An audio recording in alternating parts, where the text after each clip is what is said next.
প্রিয় লিসেনার্স,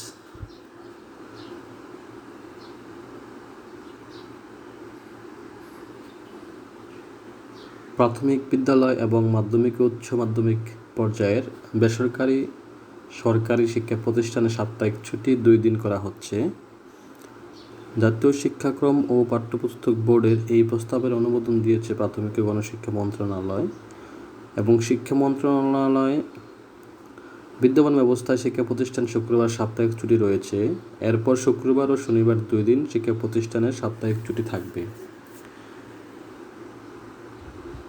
গণমাধ্যমকে খবরটি নিশ্চিত করেছেন প্রাথমিক ও গণশিক্ষা মন্ত্রণালয়ের সিনিয়র সচিব মোহাম্মদ আকরাম হোসেন খান। তিনি বলেন, 6 অক্টোবর শিক্ষা মন্ত্রণালয়ের সঙ্গে বৈঠক হয়েছে। ওই বৈঠকে শুক্র ও শনিবার সাপ্তাহিক ছুটির বিষয়ে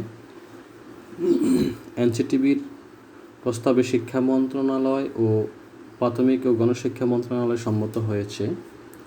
বিষয়টি নিয়ে এনসিটিবি কাজ করছে। এনসিটিবির চেয়ারম্যান অধ্যাপক নারায়ণ চন্দ্র সাহা গণমাধ্যমকে বলেন, প্রাক প্রাথমিক থেকে দ্বাদশ শ্রেণী পর্যন্ত একটি কারিকুলামে খসড়া গত বৈঠকে উপস্থাপন করা হয়েছে। কারিকুলামের কাঠামোতে আমরা বলেছি, সাপ্তাহিক ছুটি 2 দিন থাকলে সমস্যা হবে না। নতুন এই কারিকুলাম চালু হবে 2022 সাল থেকে। সংশ্লিষ্ট সূত্রে জানা গেছে, সরকারি ছুটি সপ্তাহে 2 দিন শুক্র ও শনিবার, কিন্তু শিক্ষা প্রতিষ্ঠানের ছুটি শুধু শুক্রবার। এই ছুটি বাড়াতে প্রস্তাব করে জাতীয় শিক্ষাক্রম ও পাঠ্যপুস্তক বোর্ড। প্রস্তাবে বলা হয়, ছুটি বাড়লেও শিক্ষার্থীদের শিক্ষা কার্যক্রমে কোনো ক্ষতি হবে না। সাপ্তাহিক এই 2 দিন ছুটির সিদ্ধান্ত 2022 সাল থেকে বাস্তবায়নের প্রস্তাব করেছে এনসিটিবি। তবে 2 মন্ত্রণালয় চাইলে যে কোনো সময় এই ছুটির সিদ্ধান্ত বাস্তবায়ন করা যেতে পারে।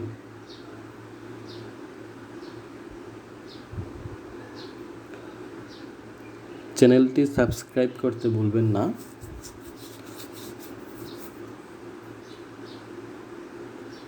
অবশ্যই চ্যানেলটিকে লাইক দিয়ে পাশে থাকুন এবং সকল প্রকার তথ্য এবং খবর পেতে আমাদের সাথেই থাকুন। ধন্যবাদ।